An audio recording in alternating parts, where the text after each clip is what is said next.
Come one, come all. It's time to grow. Welcome to the Dorian Adams Motivation Show.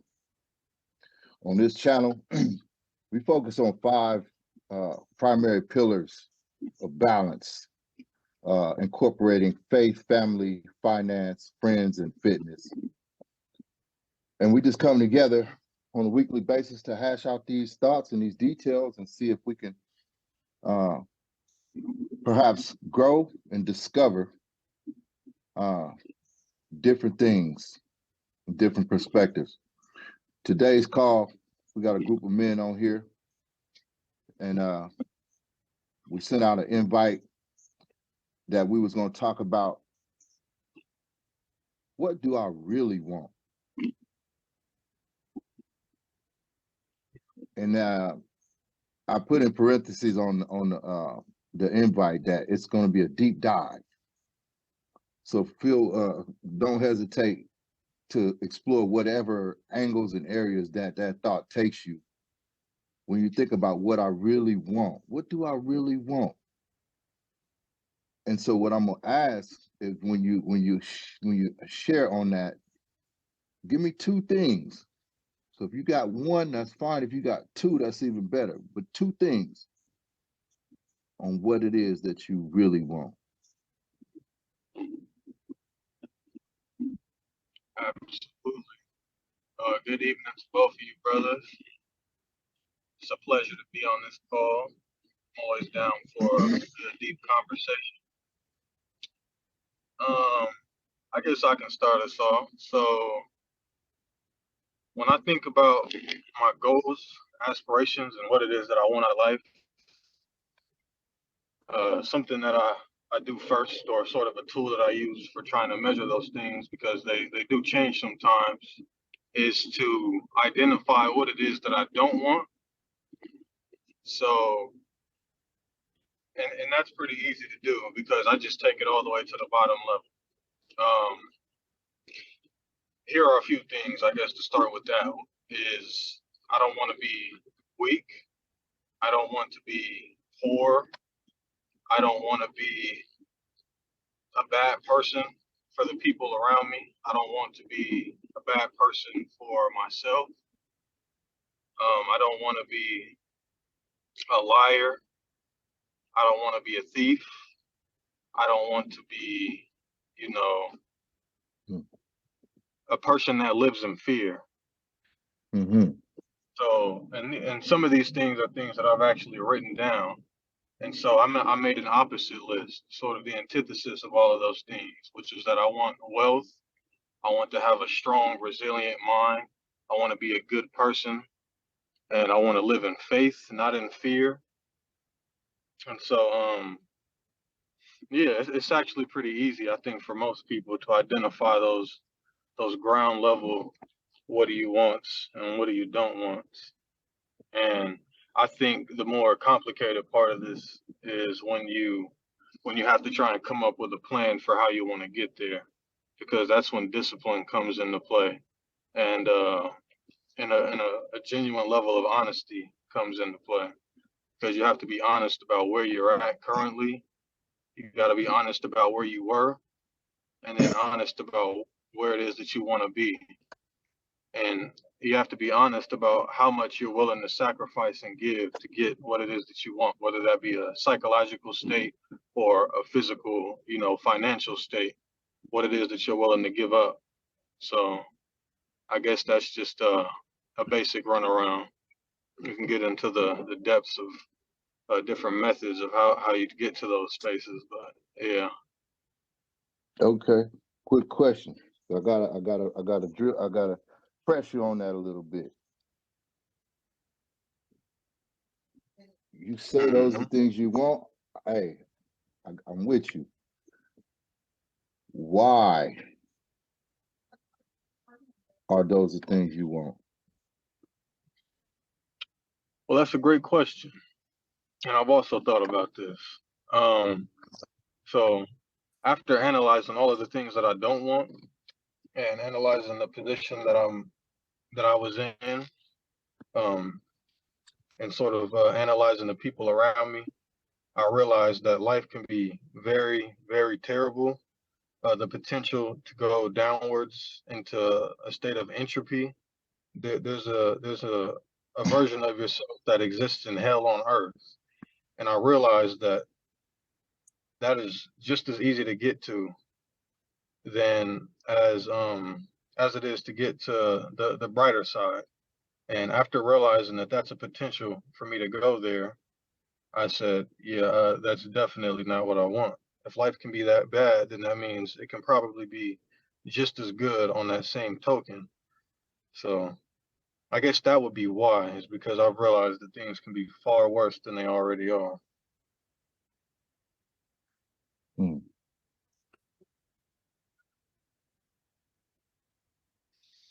All right. Hmm. So what do I really want?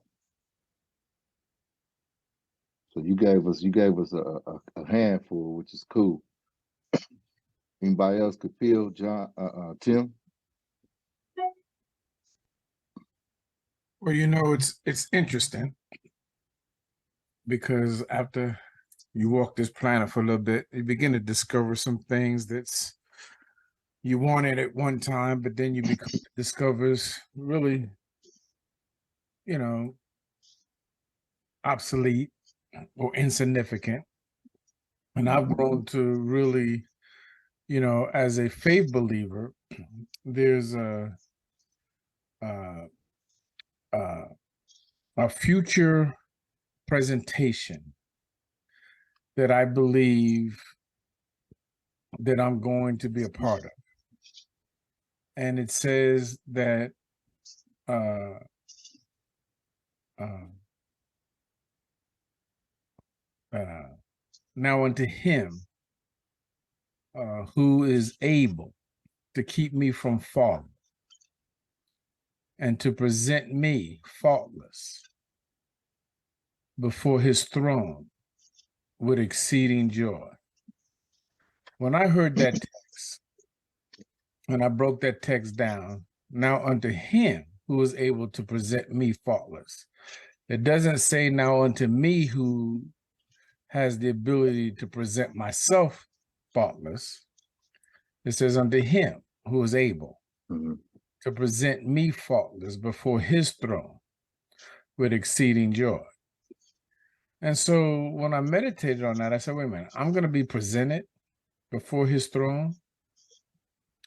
And not only am I going to be presented, but he's able to present me faultless. And so my next question was, well, how is that going to happen? What do I have? What's my responsibility in being presented faultless? What do I have to do? What is my role in that? And I discovered it was simple. It was just simply trust and believe.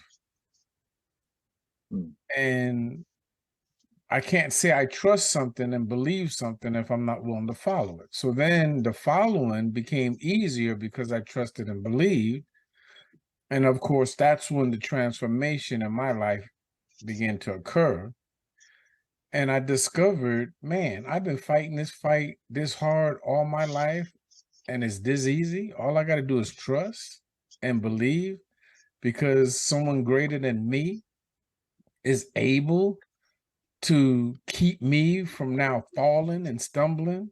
And not only that, but is able to present me faultless. See, and so that was transforming for my life. And that's when my life began to shift. And really, I mean, even though we're in this world, we still got to battle. We're not of this world, but we got to battle the things of this world. But the victory is already won. And so I just got to believe that and then walk in that victory. And then I get the breakthrough. And so the things that used to stress me out and knock me down and cause me to go do dysfunctional stuff, those things don't even trip me up no more. They don't even trip me up anymore. It's like, wow, but that's called growth. Again, the analogy of most of us who work out. We didn't go in there and get to the level that we may have gotten day one. It took getting up, took getting in, it took working out, it took going through the pain, it took a proper diet, it took discipline. And then, of course, we begin to see the manifestations of that discipline, because we trusted and believed that if we inserted the discipline and just trusted and obeyed, then the promised outcome would occur. And it's simple for me. It's no longer hard for me. It's that simple for me. And so my goal is to be presented faultless before his throne with exceeding joy. And he knows everything. He knows everything in the closet, under the bed, stuffed in my coat pocket. So I can't hide from the one who's going to present me faultless. And so I can hide from y'all. I can hide from my wife. I can hide from my kids. They don't know. But when I heard that verse, I was like, I can't hide from him who's able to present me faultless. And so that's when, I begin to throw that scandalous type of undercover stuff away. And man, it's a blessing when you live a clean heart, a clean life. That's power when you know that your conscience is clean and clear, but it don't happen overnight. It takes trust and belief. So you said a mouthful, bro. A little bit. Question. You said that's what you want. Why is that important to you? Well, again, going back to the faith tradition, because faith comes by hearing. I had to hear what I believe. It didn't just come into me through knowledge. It was revealed. And so, of course, I believe that I've been bought with a price. I don't belong to me. There's a creator who created me. And I've been bought with a price. I know it's hard for us as Black folks to sometimes comprehend that theory, because we associate it with slavery and all of the trauma that, our people on this continent have gone through. But I've been bought with a price. And so therefore, I no longer belong to me. So everything that I do now has to be a benefit to somebody else, has to be to push somebody else forward. It has to be not me. Like you said about that, I love that analogy. I'm going to use that about the graveyard. You know what I mean? I don't want to take these riches of being able to leave a legacy and shift the atmosphere of this world through creativity and whatever it is, the giftedness that God's got. I don't want to take that to the grave. But the truth of the matter is, I'm one day going to go to the grave. That's the reality. So it can't be about me, because one day I'm going to the grave. So it's got to be about a legacy that I'm going to leave behind. It's got to be about something that's going to live on after I check out. Therefore, it can't be about me. Come on. I like it. I like it. Kapil, where you at, brother? Since I got to call people. Kapil. What up? Hey, man. What's going on, Don? You living in the dark right now. What's up with that? I know, man. I'm shaking and moving right now. So I mean, for me, like, I guess what I want is like, to me, like, I thought I want peace, right?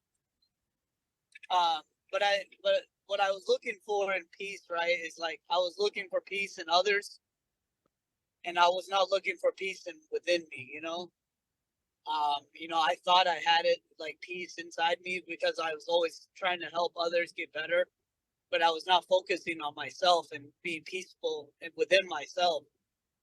And I'm that's what I really want. I honestly like all the other stuff that I've been looking for, like a house or a car or money, all that stuff. I mean, that it's just, that's not what gives me peace. It does not give me peace at all. Like, I've learned that, like,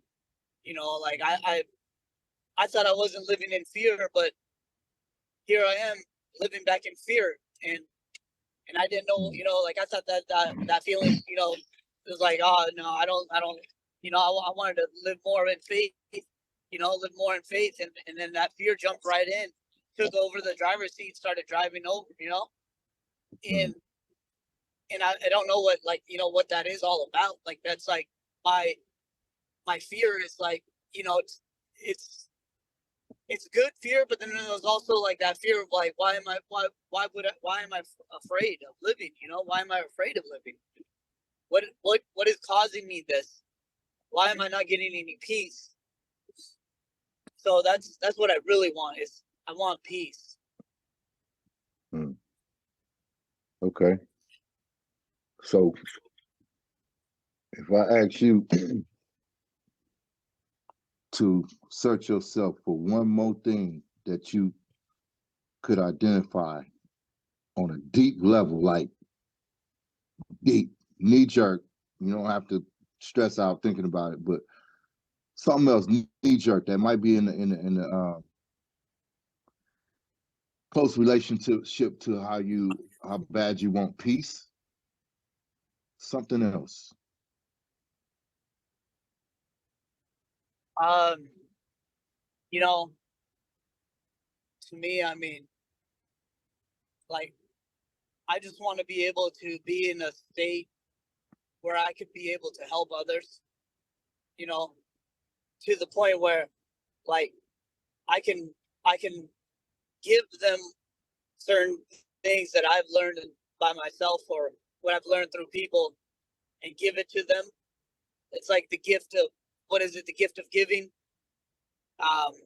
And but I don't know how. Sometimes it's hard for me to do it. It's like yeah, I thought I had the gift of giving, but I mean, it could be just not at the time, but I don't know. I have something to add on to that. I think this phenomena is something that we see replicated and permeated throughout society, and I say that because I myself am an example of it. I think people that have been through their fair bit of trauma and difficult situations, we find a little bit of success in overcoming whatever these hardships are, and then feel this profound need to try and help other people. And I think partly it's genuine, and it's because we found something that we know other people are struggling with that they perhaps haven't found a solution to. But I think on the other end, it's sort of another cope to escape the rest of the work that's necessary to get ourselves to a higher place, to a place to the place that's desired that we could be. And I think that's it's not very beneficial. I heard there's a psychologist named Jordan Peterson, and he has this quote called clean your room before you criticize the world, or something along those lines. And after I read that, because I read his whole book, I realized that was definitely the case. A lot of us are going through things, and we get a little stride going with trying to overcome them, and then we feel like we have the tools necessary to change the whole world around us. I think that it's certainly the case that we could share our experiences with people in hopes that they could benefit from them. But to think that we can save people before we've completely, and I don't think completely healed is really a term, but before we've gotten to a place where we can actually look back on where we were and know that that's not where we're at anymore. So that's something that I've experienced. I mean, I look at my whole family, and a lot of them are struggling. A lot of them aren't taking any steps towards healing. They're running from their pain. They're running from their problems, and they look at me and go, good for you. That's great. That's beautiful. But they don't see it as a model for imitation. They don't see it as, oh, well, I can do that too. And so what I've realized is trying to help people directly doesn't really work. Like trying to give someone advice doesn't really work. But leading by example and living out what it is that you believe is the best form of advice, because then they have concrete evidence that what that person believed worked for them. So, and that's not to say anything bad about what you just said. I'm just kind of in my view on it, because that's something that I've realized. It's like it's kind of like how a lot of people with psychological issues or mental health problems end up taking psychology or have this profound interest in psychology. It's like, it's not that deep. It's, you're trying to help yourself, but then you end up trying to save the whole world. And it's like, hold on, take a few steps back and, you know, realize that it's a process. So that's a perfect segue to my question that I have for Kapil on to follow up with what he was saying. Kapil, what are you gonna give yourself permission to let stop you in your process, in your quest to do what you want to do? Wait, can you repeat that one more time? What is it that you will let stop you? Do you have something that you say, oh well, if this happens, I'm gonna stop trying to do what I want to do. If this happens, I'm gonna give up. What is that? What thing is that gonna stop you? So to me, what's that is like, I mean, I don't think like if I'm not doing the right thing, right? Like if I'm not true to myself, right? Then I can't help others. So I realized that like I got to be true to myself, because if yeah, it's not gonna work. Like this thing that I'm doing won't work if I I can't help you if I'm over here on the side getting drunk and wasted on weekends, and then telling you about recovery on the weekdays. You know, Mm-hmm. I just can't do that. That's not how it works. I mean, there's, if you could control your drinking or things like that, and if you're, taking care of your life spiritually and managing all those aspects of your life, then that's different. But if you're over here, saying that you got everything going on and you know how to, say everything right to people, but on the sidelines you're over there, spiritually and unfit, Mm-hmm. physically, just, broken, whatever, physically, mentally, financially, all those, things that people see it, what the world sees you as, right?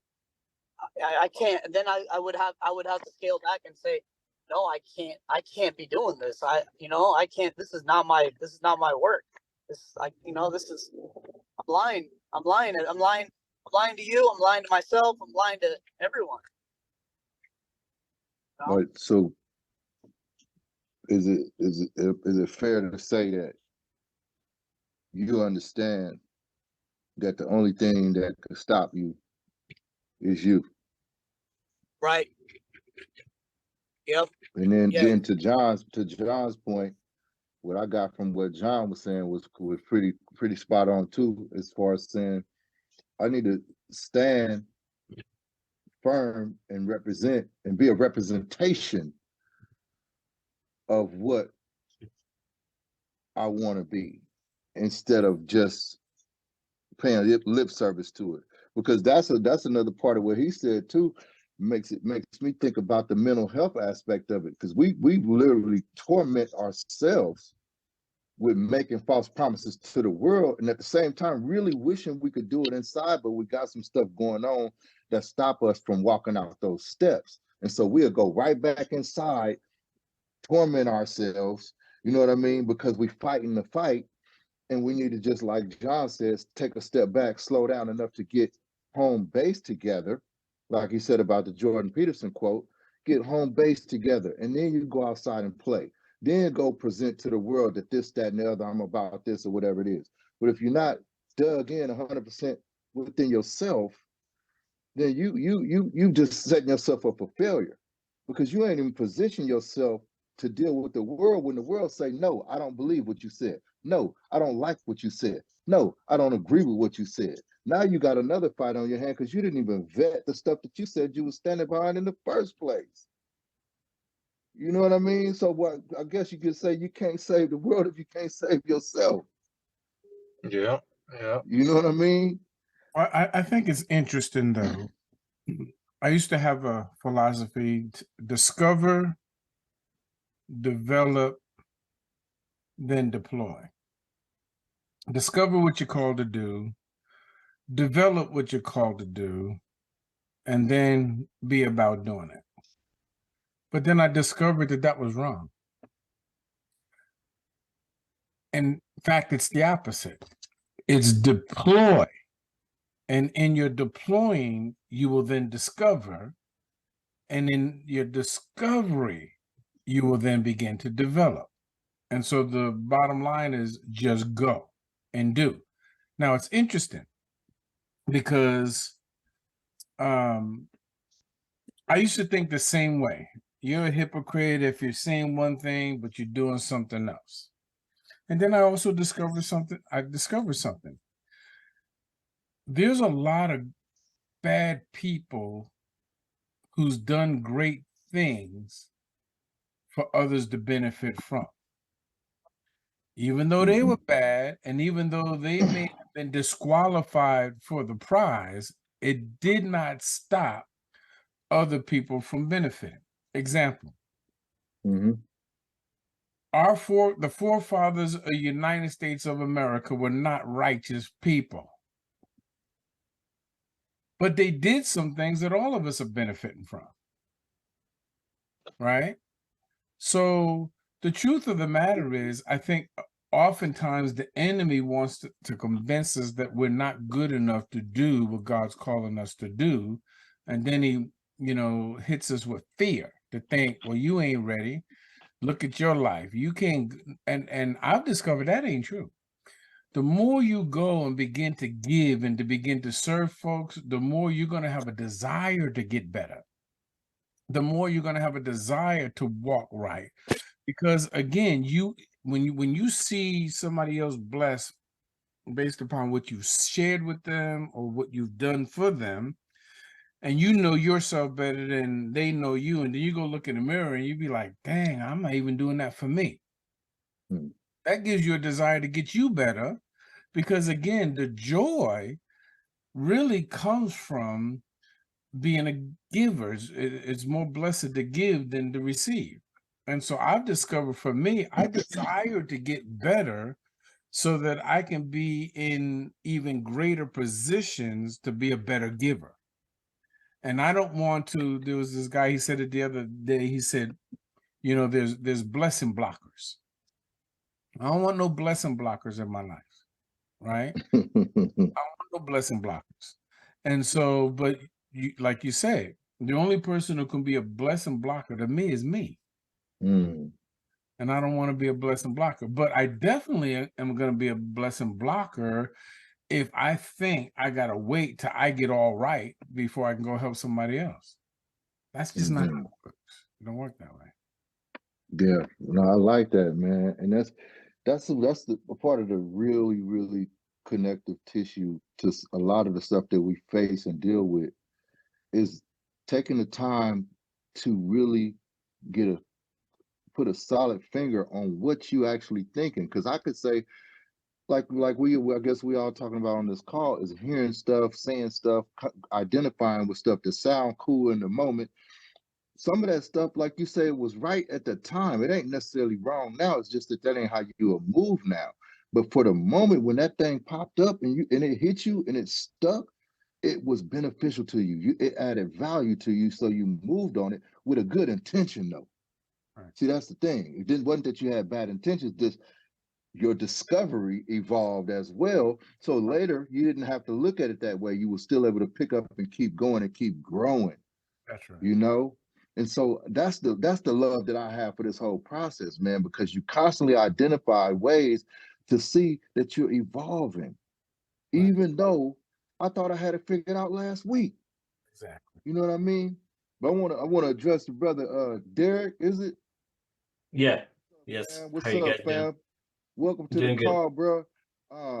I wanted to give you an opportunity to throw some words in there, man. You know, the topic is what do I really want? You feel like you want to chime in on that? Yeah, I mean, I'm just taking notes right now. This is my first. I actually Kapil sent me the link, and I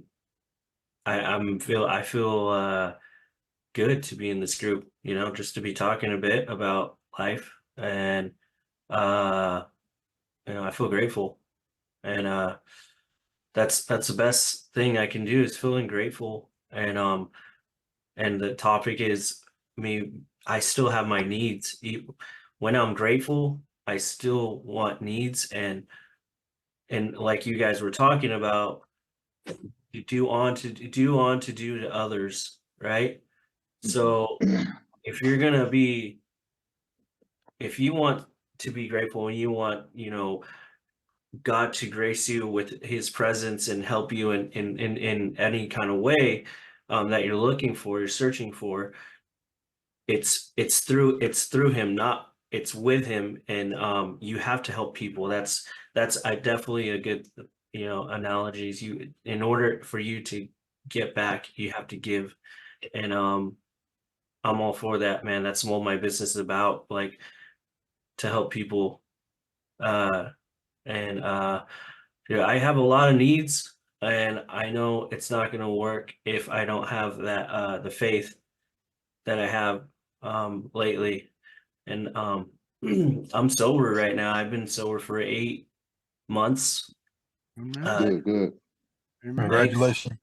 That's huge. I think Kapil he started sobriety, not drinking for a while, and I took that into consideration. Things happened to me, and at my, and then I was married. I'm married now, and then the responsibility hits really hard when you're growing up, right? You're still growing up. I'm 36, still Mhm. learning. Um, I've learned that the more faith I have with Jesus and God, I feel more comfortable with myself, and I feel I can break through those barriers easier than it was when I was dependent on other stuff that were helping, I thought were helping me, but they really weren't. And Mhm. but those wants and needs are in there. Like I I I have to I always got to remember what I want and what I need, right? There's two different things. And so as long as it can define better what I really need as opposed to what I want, I feel like I'm gonna be good, and then God will take care of everything for me right now. But Mhm. it's tough. I live far. I don't know where everybody's from, but I'm from Reading. I live in Reading. Mhm. There's a lot of people believe that, there's a lot of Christian churches here, and there's a lot of faith believers, and but I'm by myself in it. And uh I I never really read the Bible like completely. I haven't gone through I've been to church a lot. I've been all different types of churches. So it's just me against not me against the world, it's me and God against the world. That's how it feels Mhm. sometimes. So I got my family, I got my wife, and um yeah, I just try and do the best I can, be as honest as possible with my with work and business.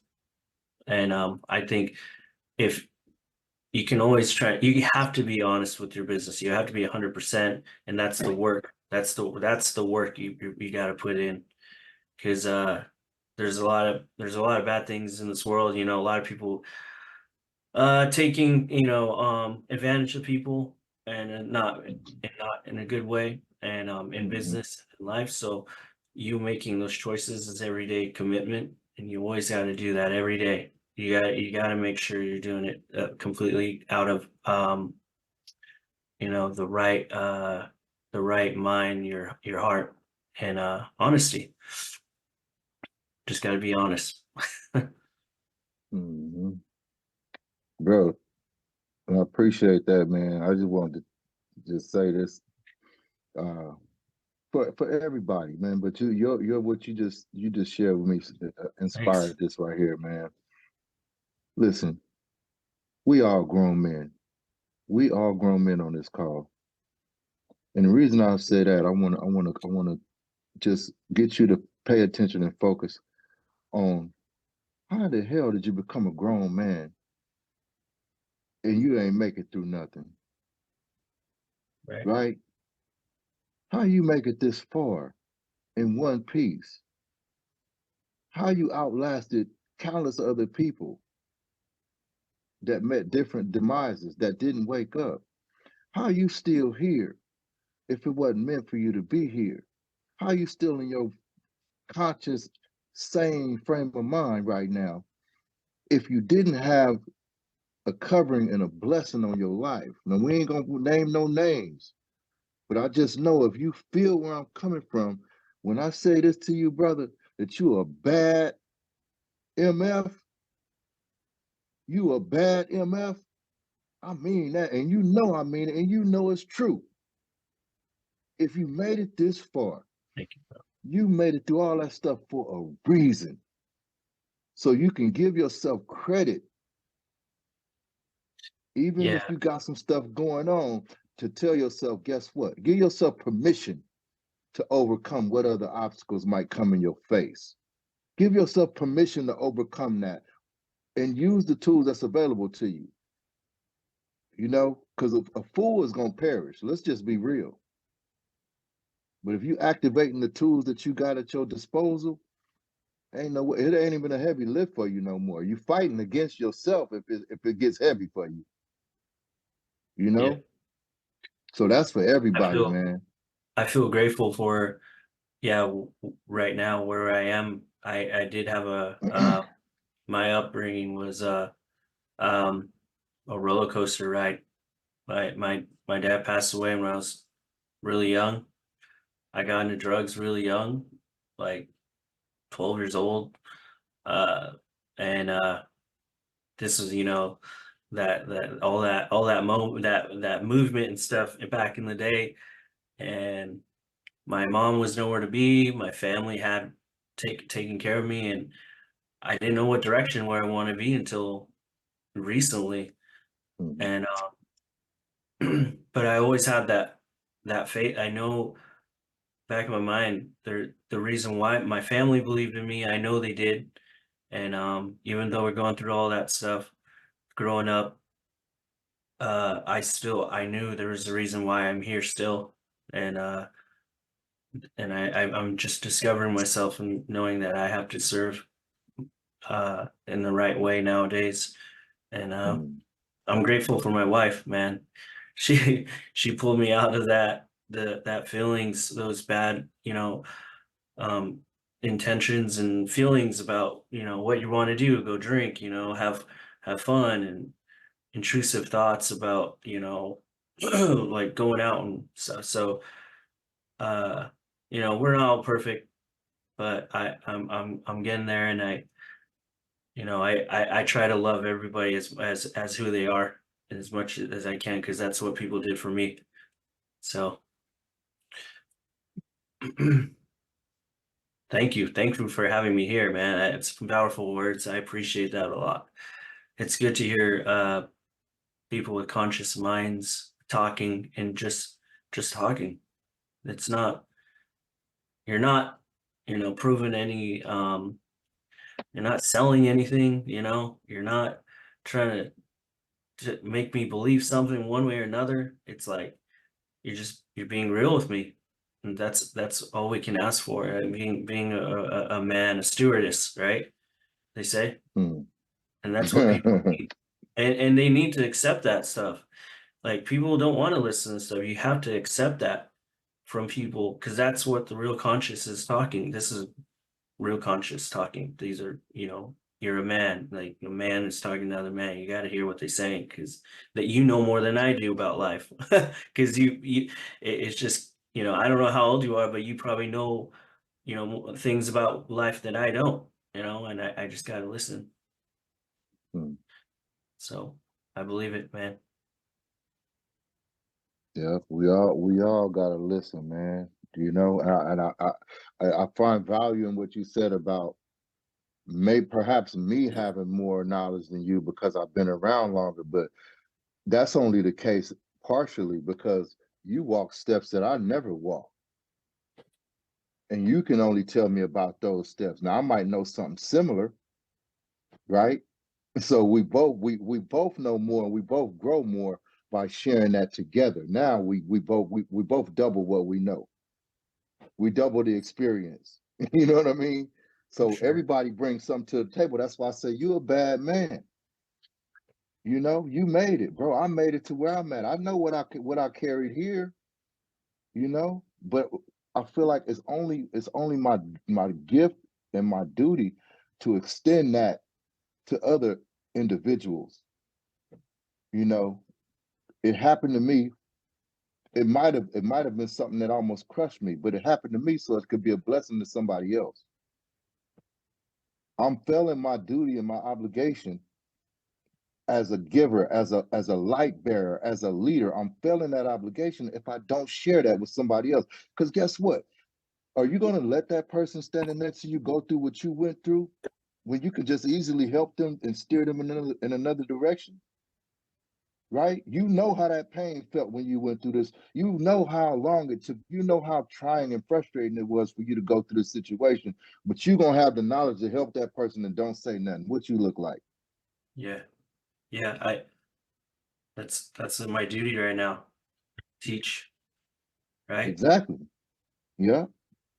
So that's why I say you got to give yourself props for being here today in one piece. My mind is on straight. I got a shot. You know what I'm saying? Gotta acknowledge that about Today's the ourselves. No day. matter what's going on, I got a shot. Guess what? Take the shot. Every day. I'm on a 100 push-up challenge right now. I'm on day 7 right now. Good for you, brother. Man, Let's that go. stuff is hard, dude. Yeah. Pastor, Yo, what's up? Sorry about you in the the in and out. discussion. It's all good, bro. I It's was all having good, problems man. connecting. I couldn't hear you guys, so I had to keep going in and out till I got it right. Yeah, yeah. Well, man, pleasure seeing you here, brother. Um, the topic is, what do I really want? And I said in parentheses, it's a deep dive. So if you want to put on your scuba gear real quick and hit us with something, we all is, brother. Yeah, well, just in a real kind of cursory way, just jumping in, putting my foot in the water a little bit. I think that is determined by what you value. Mm-hmm. And sometimes at different places in life, we value different things, and that can determine what we want, or at the very minimum, what we pursue.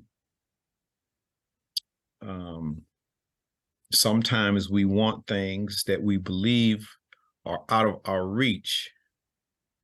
But I heard Reverend Jamat say something about fear hitting us sometimes, or just not having the understanding that we can have that thing. But what I love about God is that he's made us in his own image, with all the creativity and, most importantly, the power of choice. The power of choice. Every day we have the opportunity to choose. What we choose, again, is a lot of times based on the information that we have, or again, what we value at the time. So I think that's why education is important. And I heard somebody say something about listening. All education is not formal. Some education can be attained just by being in situations like we're in now, in these type of settings where we can glean knowledge from others. And you said it earlier, when we have experience or knowledge of something that can help someone, I think it's the onus is on us to share as we are able to share. And the thing about sharing is that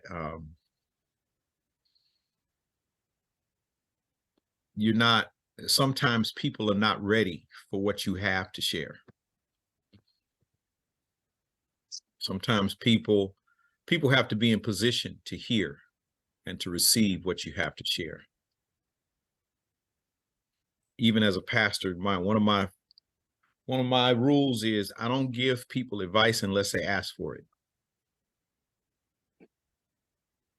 So again, you know, what you want, what you pursue is largely a result of what you understand and what you value.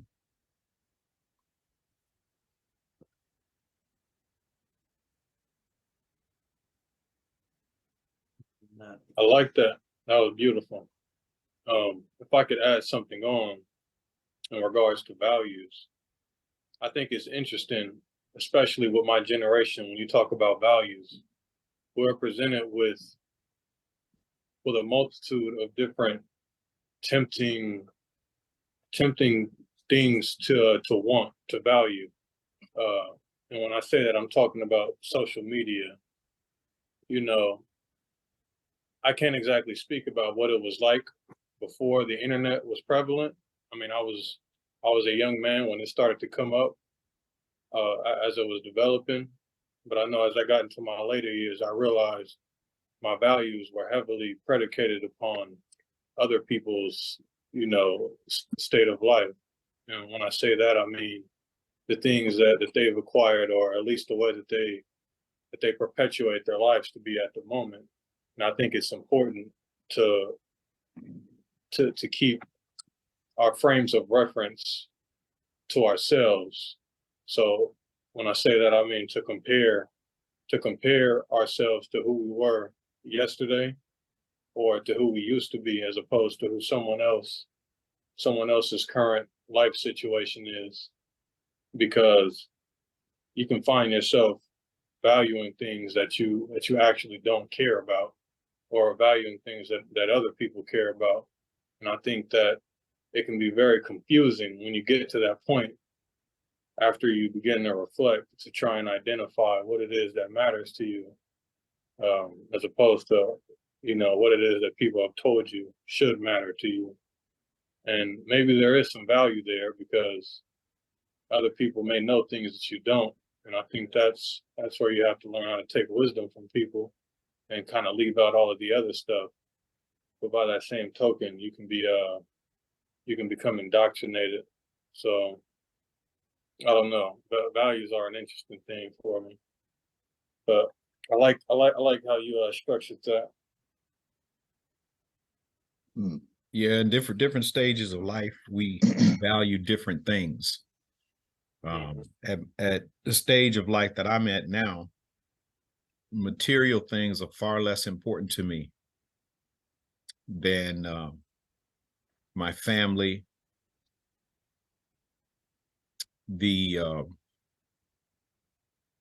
person I show up as in any situation. I want to, as much as possible, show up as someone who can be helpful and be of value to other people.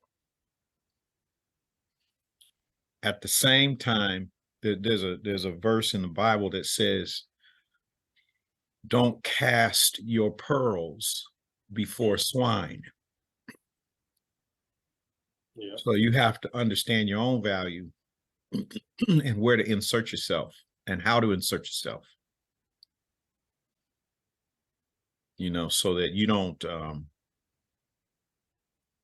in the process of attempting to be something, you don't allow yourself to be devalued. So at different stages of life, you value different things, especially as you gain more wisdom, knowledge, and understanding. And of course, I believe that, you know, putting the divine first is absolutely essential to everything else, you know, so that whatever I attain, you know, whatever I take hold of, I understand that I possess it and it doesn't possess me. A lot of people pursue material things and those things become a trap so that they are owned by their possessions rather than them owning the, you know, so in other words, I can acquire, but I can just as easily let it go. Yeah. My possessions and what I've achieved don't define me necessarily. But what defines me is the value that I bring to the lives of other people. Absolutely, I like that. You know, what's interesting about that is and I'll stop after this in case someone else has something they want to add on. There's an idea that I've been wrestling with lately, which is basically exactly what you're saying. So I tell myself, home is wherever I'm at, and that in the pursuit of all of these worldly things that I'm focused on, which have a specific purpose, um, the most valuable asset that I have or that I can have is my mind, knowledge, the wisdom, my character, and the person that I am to people, because ultimately that's all I'll ever have. That's what I'll have when I'm 90 and I'm in a wheelchair, and that's what I'll have right now. And I can bench press 300 pounds. That's what I'll have. And I'm trying to deeply embody that idea so that while I'm going through this obstacle course of life, I have a certain sense of being grounded. Although life is definitely going to shake me up as it's been, but I can remain grounded in knowing, you know, these things are fleeting, but what will never leave you is the knowledge and the wisdom that you gain along the way. So I'm saying that to say I completely agree with what you just said, and that's something I've been thinking about. I also had to humble myself and tell myself that, you know, you're smart. You may know a bit more about, you know, certain things than other people, but you don't know nearly as much as you think you do. And even things that you do know, you may not actually understand all the way. So you have to look at people as sources of, and not instrumentally, but as sources of information and wisdom. Even people that you don't agree with have something to offer you. So, you know, your environment is full of potential. It's just a matter of me looking for it, or a person, you know, trying to find it. That's why I try and live real close to the value of being honest with myself and with my words, and yeah, it's mainly focused around honesty. It's real hard to lie. I mean, it's real easy to lie to yourself. It's like a coping mechanism for fear. So yeah, yep, that's it. Yeah, brothers letting out some fireworks. I thought it was December 12th, not 4th of July. I want to throw one in there for y'all, for everybody, man. I say deep dive, and the question that I had was, what do I really want?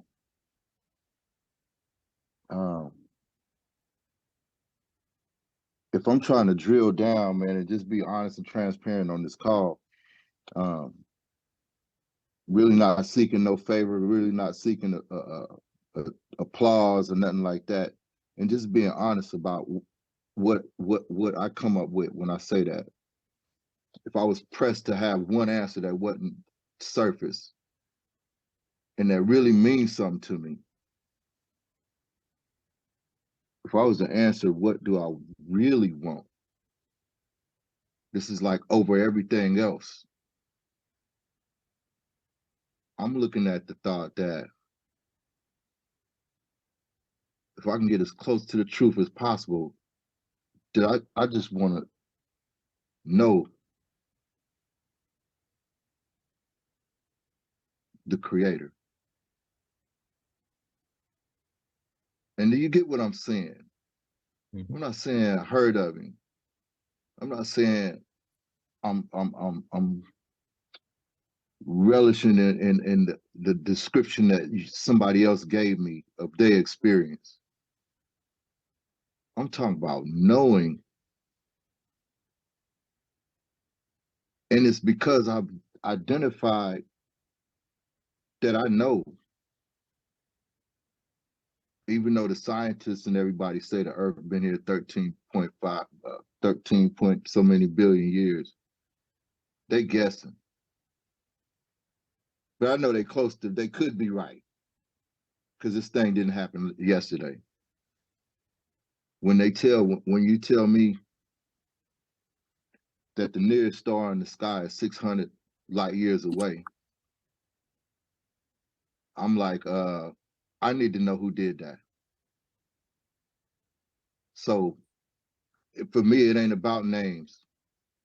You know what I mean? Because he's gonna announce himself as true when that contact is made. But I feel like I can have it right here on Earth. I can have that contact if I seek it diligently. And part of that for me is caring for his creation, which means every human that I come in contact has his fingerprint on it. And it's just me being real, y'all. I'm just saying, because I'll tell you, cats be talking like in the past, talking like I'm talking now. I'll be looking like this holy Garola, funny style dude.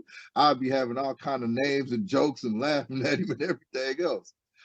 But now I'm that guy. And it's humbling enough that I can shed a tear at a moment's notice just behind looking at and appreciating something that I see in his creation. Because I know he did it. And it ain't nothing for me to sleep on at any time. You know what I'm saying? That's just me, y'all. I know I'm trying to look a little bit out there, man, but I really won't, man. Ain't nothing else that I done came in contact with that I want more than that. Nothing. I'll take the experience that he's offering on all these all other facets of life. That's fine. I'm gonna count it all joy. I'm gonna count every single thing joy, because it wouldn't happen without him. That's it. Well, you're not alone in that one. Yeah, we got to seek. I think a lot of that faith and seeking that diligently will allow us to get out of our own damn way. Because as long as I'm standing in my own way, I'm messing everything up that can happen for me. Because I'm too busy looking at me and concentrating on me.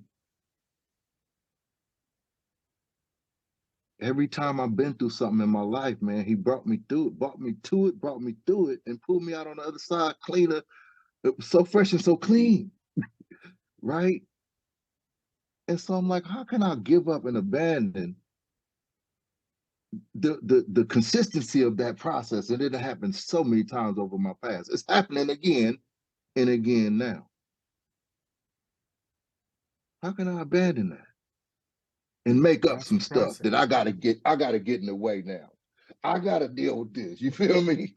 So, anyway, I'm gonna let y'all have it. I just wanted to share that, man. You know, that's a good faith walk. I call it the Forrest Gump life.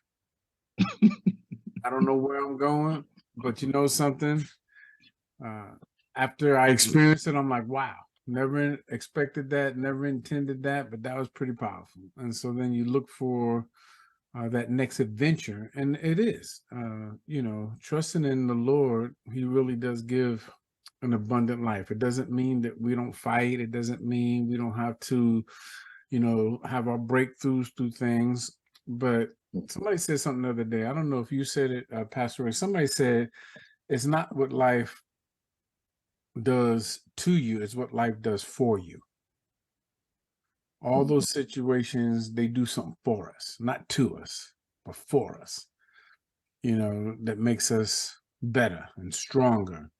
And it grows us up. I like what you said to the young brother, married. I mean, man, of course, when you I've been married 36 years now. And when you go back, you look at 36 years old, I started off at actually 27. I got married. And, you know, it's a growing thing. And it's amazing how God gets you through it. He gets you to the next step. And then you look back at the things that once used to trip you up and they seem a little insignificant. And it's time, you know, and walking through that, knowing that you are somebody. That's the key. You know, don't discredit how God created you. He said that each one of us are uniquely and wonderfully made. So God don't make junk. Man tries to turn us into junk, but God don't make junk. God don't. And so, yeah, when we listen to the truth, then and not this world, because the world will make you feel bad, man. The world will make you feel insignificant. The world will really make you start doubting yourself. And so, you know, I tend not to listen to the world too much anymore. You know what I mean? I listen to the word because the word is life-giving. The word is, you know, it gives us peace. It gives us patience. It gives us goodness. It gives us the gentleness and the self-control that's required to get to the next day. I remember one thing people always ask me, how did you do it? And one thing that we learned back in the day, which I think our young brothers, we have to really share with them, and that is you got to make it home. You got to get home. Don't go too far. Don't stay too long, and don't pay too much. Because you got to make it home. If you make it home, you got another day. You know, and sad to say, we all know a lot of our young brothers, they're not making it home. You know, but you got to make it home. You got to know, listen, I got to make it home. I got to make it home. And then that's what kept me from going too far and staying too long and paying too much. I got to get home. Value right there. Value added. you just put that in all our shopping carts. You know. So yeah, I appreciate y'all, brothers. I don't want to milk this thing too long. I think we it's nuggets all over the floor. All you gotta do is look at them. We didn't drop all the nuggets. I just want to wrap it, man. Once again, thanking y'all. But at the same time, making sure to give credit to the Father for bringing us together, man. This wasn't by accident. This was by design. You know, wasn't nobody on this call here on accident. Whether you're going through something and haven't said nothing, whether you got on the call, didn't talk about something that's bothering you or whatever it is, you're here in the right place for the right reason. And it's value added to you. You know, it's a blessing over your life just for being on this call. If you just let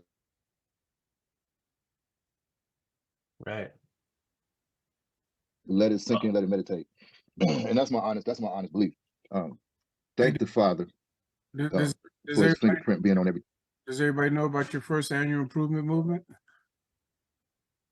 Yeah, no, that's gonna be on a one-off. So I'm tapping in with everybody individually on that. Okay. Right. But yeah, that's about it though. You know, I just always want to make sure I acknowledge the Father, the Creator. You know, and you can do it as well in whatever capacity you feel necessary or you choose to express them. But we're gonna wrap the call. We'll catch y'all on the next one. I don't know what the next one gonna be about. But I mean, yeah, we'll be a one-off. Everybody got invites sent directly to them because it's an invite-only event for the improvement movement. Gotcha. Right. So other than that, we out. Throw them deuces, man. We catch y'all on the next one. Nice to meet everyone, man. Appreciate it. Likewise. All right. Yeah. All right, guys. Awesome.